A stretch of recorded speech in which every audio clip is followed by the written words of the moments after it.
Man siger tit om valg, at der er meget på spil. Men den her gang er det virkelig rigtigt. Den 9. juni er der valg til Europaparlamentet.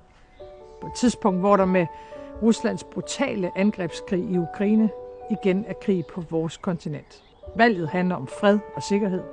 Vi skal trygt igennem usikre tider.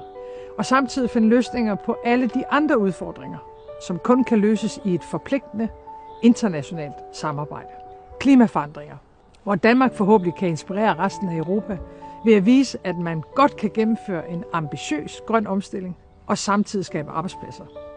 Migration. For hvad nytter det, at vi har hjemmeført en stram udlændingepolitik, hvis der ikke samtidig er styr på Europas ydre grænser?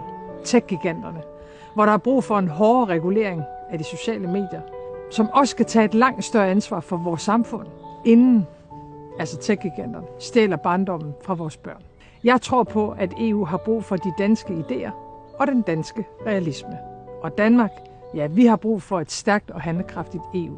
En stemme den 9. juni er selvfølgelig en stemme på det parti og de holdninger, som du mener skal præge europæisk politik i de næste 5 år. Men den her gang, så er det altså også en stemme for vores demokrati.